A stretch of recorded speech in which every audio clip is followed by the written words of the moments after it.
Alright, mga kababayan, mga kaibigan, mga katokis, mga kapots, kamusta po kayong lahat? And once again, welcome po dito sa ating munting channel, Simply Tokis Vlog. Tayo po ay magbibigay ng maiksing komento, opinion at reaksyon sa mga mainit na usaping pang politika sa ating bansa. Sobra po init dito sa amin, no? Alas 11 lang pero para ka pong nasa oven, no? Dito lang tayo sa kotse, hindi naman nakaandar kaya bilis-bilisan natin. Baka tayo dito ay ma-heat stroke mga kababayan, no?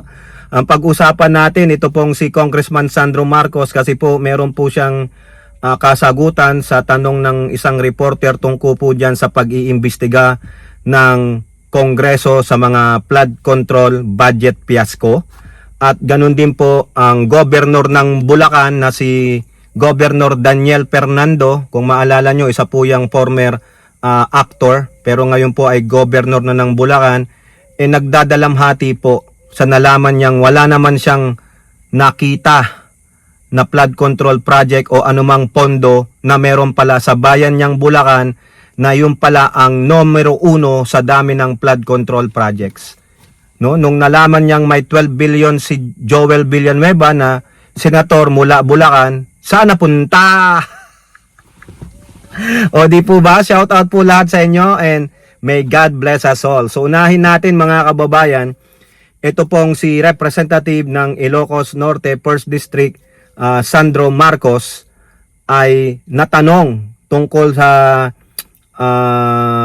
nararapat po ba na ang Kamara de Representante at ang Senado ang mag-imbestiga dito sa flood control fiasco na ito.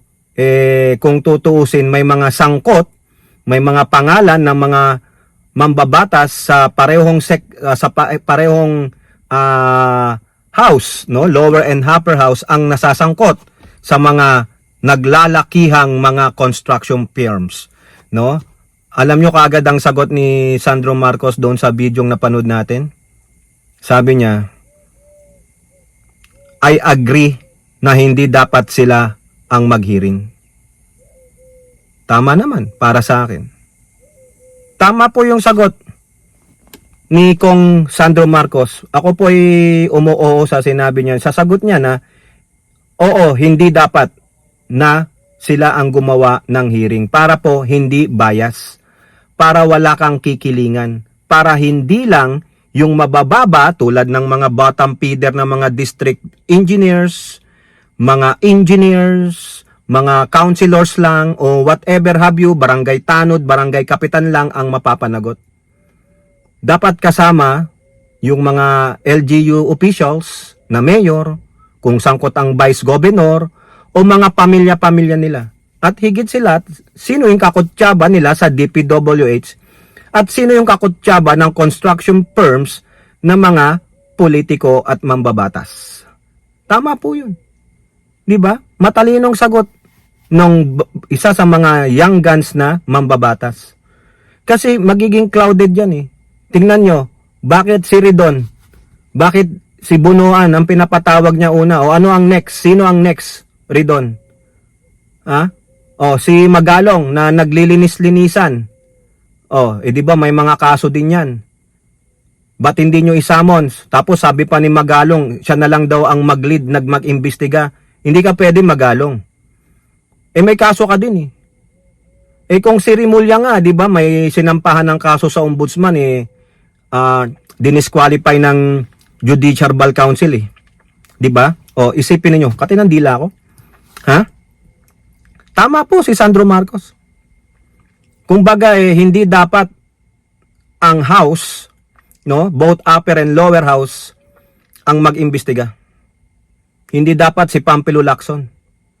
Kasi Pampilo Lacson, ang mangyayari lang dyan, Terry Ridon, kung may papatawag ka sa Senado o kapwa mo mambabatas, anong sasagot sa'yo ng mga yan?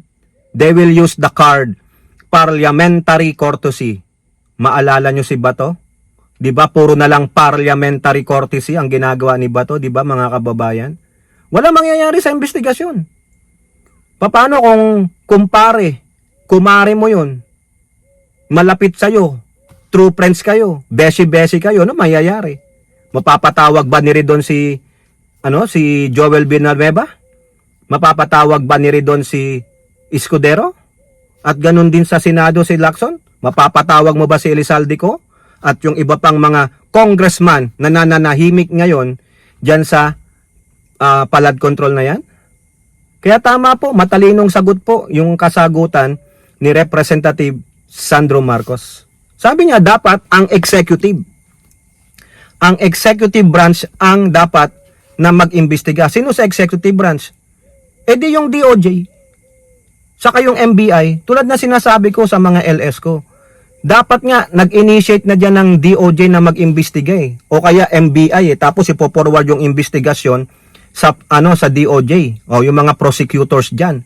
'Di ba? Director Santiago, dapat inunahan mo na Sinabi mo na kay DOJ, mag-imbestiga na ako Kasi ang sabit na dito ay mga mambabatas. Hindi naman pwede ang mambabatas i-hearing nila yung sarili nila. 'Di ba? Ano 'yun, kalokohan? 'Di ba, Terry Ridon? Ano 'yung kalokohan 'yun? Speaker, pinayagan mo si Terry Ridon. Dapat sinabi mo no.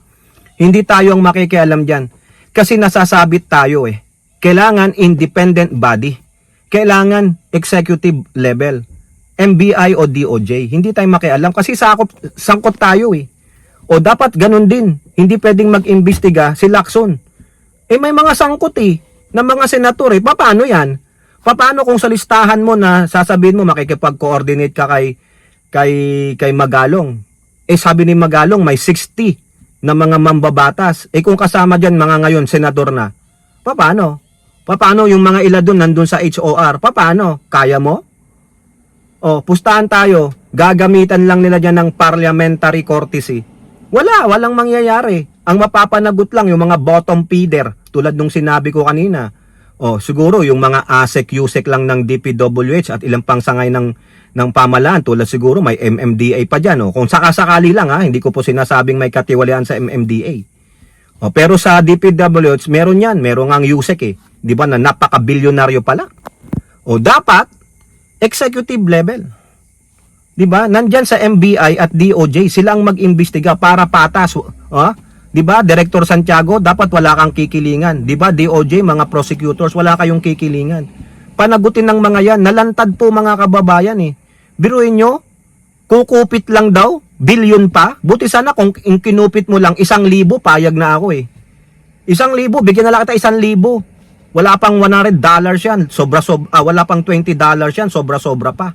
Baka less than $20 lang pang McDonald's mo na. Meron po akong short dyan, McDonald's na. Di ba mga kababayan? Kaya ako po saludo po ako sa sagot ni ayun na naman tayo sa saludo-saludo Pero ito, sumasaludo tayo dito sa batang Marcos na ito. Si Sandro Marcos, no? Mahusay po sumagot mga kababayan. Punta naman tayo dito sa governor ng Bulacan. Yang Bulacan po, yang bayan ng Bulacan, yan po ang number 1 dyan po sa Luzon, ang pinakamaraming flood control project. At napakalaki rin ang budget ng flood control niyan. Siyempre, maraming flood control project sino yung mga construction firms diyan? 'Di ba? Yung inyong senator na nagmula diyan, 12 billion. 'Di ba? Ewan ko lang kung taga saan si Sherwin Gatchalian, baka taga Bulacan din 'yan. Ano ginawa doon sa 12 billion last year ni Joel Villanueva? Sinong pinagbigyan niya? Ginamit niya ba sa flood control project niya? Saan? Kanino? Sa lahat ba? Yung bang 12 billion, dyan lang sa bayan nilang Bulacan? O sa ibang parte ng bansa? Diba? Parang si Escudero, mostly Sorsogon. Yung pinagbigyan niya ng perang 5.16 billion. Diba? O ngayon, bakit nagngangaw-ngaw? Si Governor Dan Fernando. Si Daniel Fernando. Sabi niya, wala po ako nakita. Hindi ko po naramdaman. Ako ang governor. Nasaan?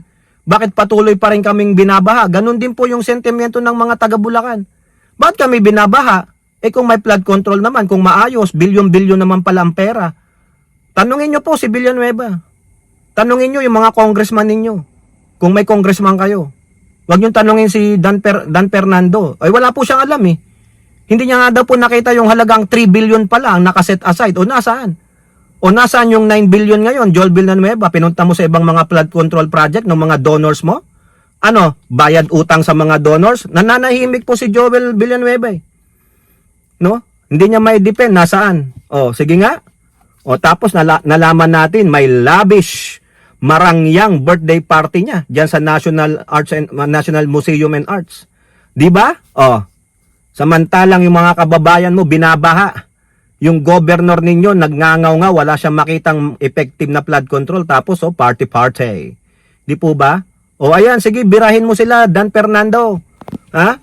Ilabas ninyo yung pondo, nasaan? Binabaha pa rin ng mga taga Bulacan?